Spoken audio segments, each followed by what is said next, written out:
Hello and welcome again. Now this is the section 10. Wow, already in section 10. And I really want to congratulate you, alright, for the excellent job you've done so far on your learning journey. Now we're still in the week 1, module 1 of our project management professional training program, talking about introduction to project management and the PMI framework. All right, so in this section we're going to be discussing a very important aspect of project management, which has to do with the documents, all right, that we use as project managers in the execution of our project. So we're talking about project management business documents. Yes. All right, so we'll be delving into that and how they contribute to effective project planning and execution. Without project management business documents, you find it difficult to be able to plan and carry out your plans as far as your project work is concerned. So that's why we need to look at them in this particular class. All right, so without further ado, let's jump in. Okay, for starters, let's look at what the project management business documents actually are. Now, these are essential tools that capture project related information, decisions and agreements to guide project planning, execution and control. All right, so when we talk about project management business documents, we're actually talking about tools, all right, and not just any kind of tools. These are very essential tools that you use to capture information, all right. They are for documentation. You use them to document information, and then you also use them to make decisions, all right, and also agreements that guide your planning process, your execution process, and then also your controlling process. All right, so this is very important. They are essential tools that you use throughout the life cycle of your project. All right, so now let's look at the various types of project management business documents. So you need to be familiar with them and how and where to use them throughout the life cycle of your project.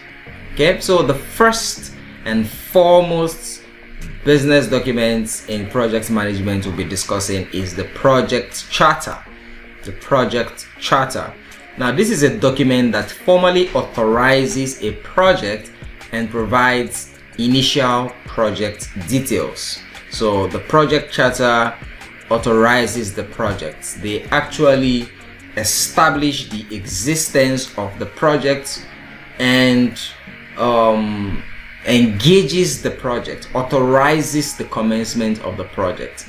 All right, and they also empower the project manager to be able to mobilize and utilize organizational resources in the course of the project. All right, so it gives you all the project details in terms of the justification, needs analysis, all right, the project team, the budgets, the constraints and all that. It has different sections which we're going to be looking into them in details much later. All right, so next is the project management plan. The project management plan. Now, this is a comprehensive document outlining how the project will be executed, monitored and controlled. All right, now you have a document where you outline all the decisions that have been made, all right, and how they are going to be executed, how they are going to be monitored, how they are going to be controlled throughout the life cycle of the project. That's what you call the project management plan. Okay, next you have the scope statement. The scope statement is a document that defines the project boundaries, deliverables and objectives. All right, so within this document you have the specific boundary or the outline of the whole project itself. Okay, what are the phases, what are the different segments, right? And what deliverables are you expecting from each of this phase, right? And what are the objectives? So that's what we call the scope statement. And then also very importantly, you have the work breakdown structure, WBS for short. Now this is a hierarchical breakdown of project tasks. Now usually in project management, we use this work breakdown structure to compartmentalize work or activities, to actually break them down, all right, to make them more manageable. All right, like they say, the best way or the easiest way to eat an elephant is to, break it into parts, and then you take it in little chunks like that, instead of trying to model up the whole thing at the same time. So the work breakdown structure is a document that helps you to break down the project into smaller manageable segments or portions, all right, for optimal outcomes. Okay,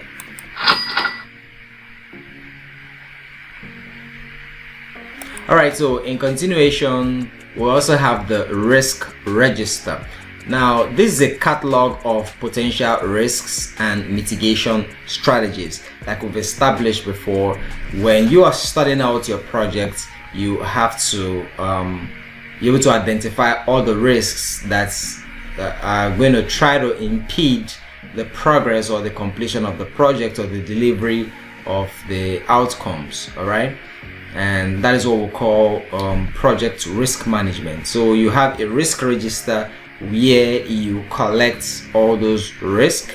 You have a list of the risk register, all right, the catalog of the risk that you're going to be encountering in the project, and then how you intend to mitigate those risks, overcome them, or reduce their adverse effect on your project. So that's the risk register. And then you have the communication plan.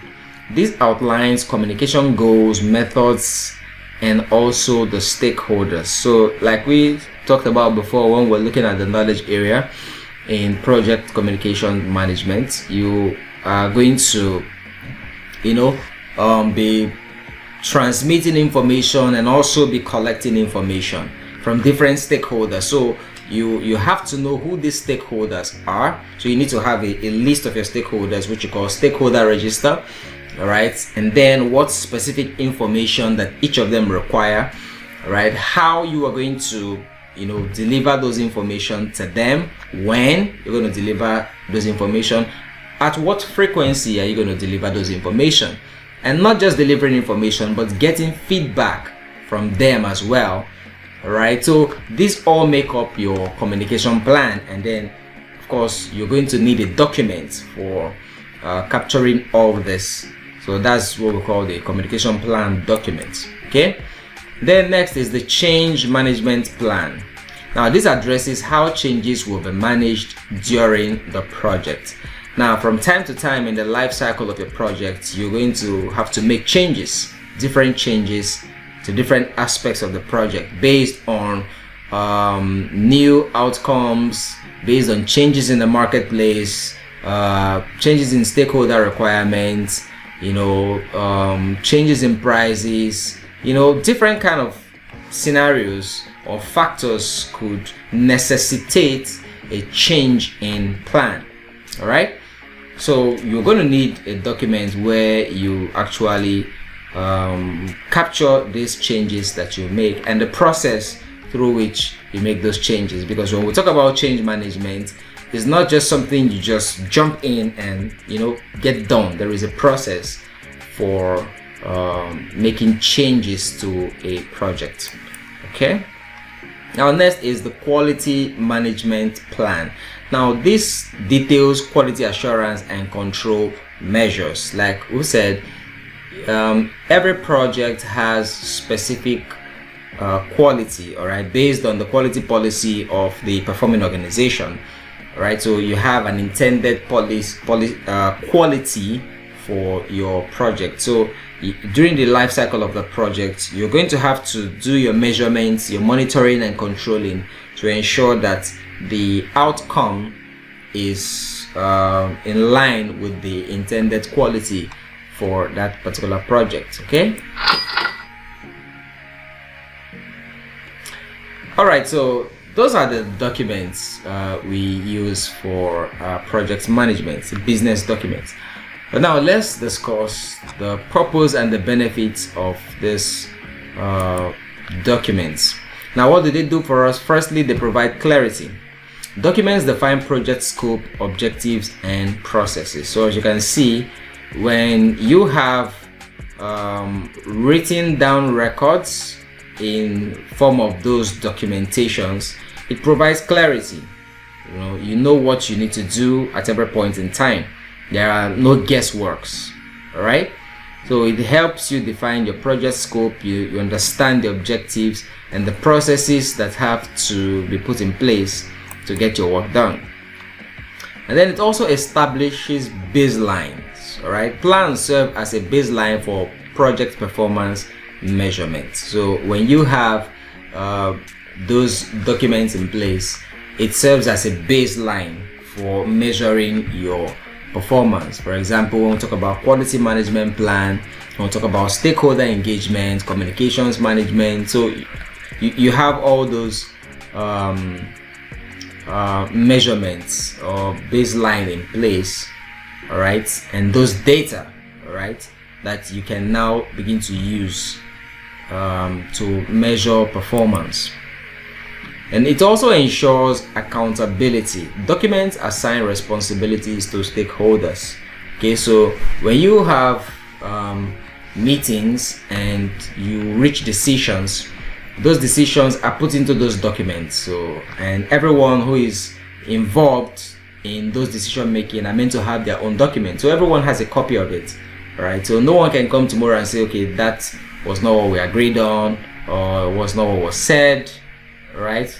When you have everything documented, signed and approved, so no one can just opt out of it like that, so it helps to ensure accountability by ensuring that everyone who's responsible for anything, that they are taking responsibility. All right, so no one is derelicting their duty. All right. Oh, next, it enhances communication. Clear documentation supports effective communication. So when we have everything in black and white on the documents, so it's easy for everyone to know what they are supposed to do, right? Because it's easy to communicate it, right? You can easily communicate it because it's clear. Okay, so everyone can follow suit. Okay. And lastly, it helps to mitigate risks. Risk registers help anticipate and manage potential risks.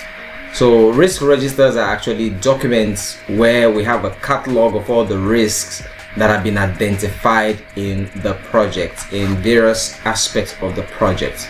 Okay, whether it is at the start of the project, at the planning phase, the carrying out stage, or the ending stage, you have risks, different types of risks. Okay, so having identified all those risks, you have to capture them in a document we call the risk register. All right, so when you have done this, then you can begin to work on how to manage them in terms of mitigating them, if not eliminating them totally. All right, and this will enable you to be able to manage those issues when they arise. Okay, so that's it for the purpose and benefits of the project business documents. All right, let's move on.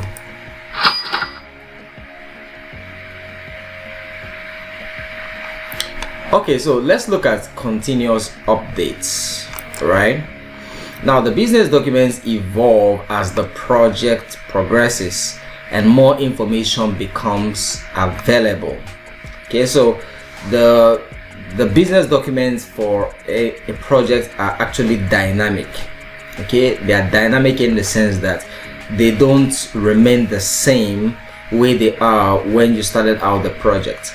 All right, at the starting out of the project, you could have very limited information, right, bare bones information, and you could just start with that. But as the project progresses, you get to learn the lessons, you get to get exposed to more information. All right, you are seeing how things are playing out.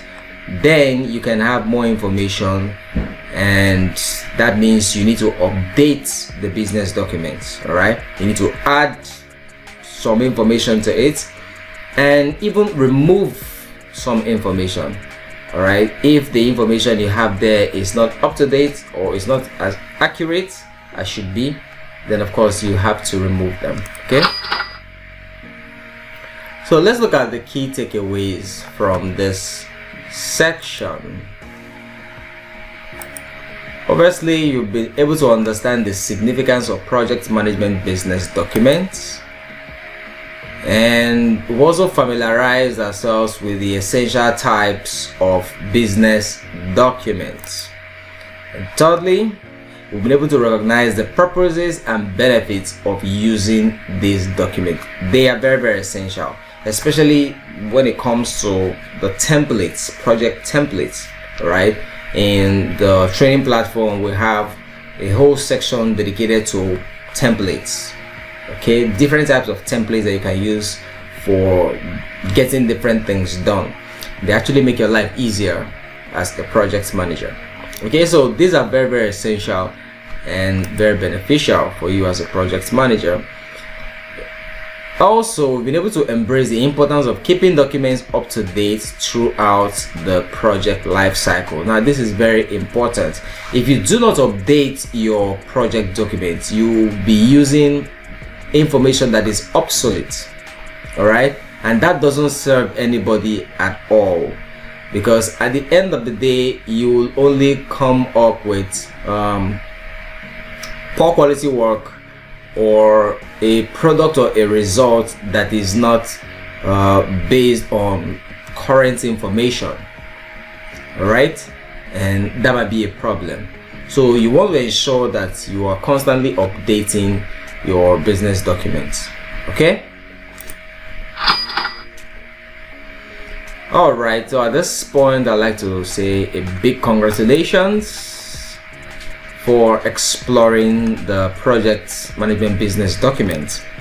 Now, we'll be able to complete the foundational concept of module 1. So this actually brings us to the end of the week 1 and module 1 of this course, which is the introduction to project management and the PMI framework. All right, so I hope you've gotten all the concepts very, very clear so far. Okay, so in the coming weeks, we'll delve deeper into the various aspects of project management. So I really want to congratulate you and thank you for your participation so far, and I want you to keep up the fantastic work as we continue on our journey of mastering project management. So from me, it's bye for now. I'll see you in the next module. Cheers.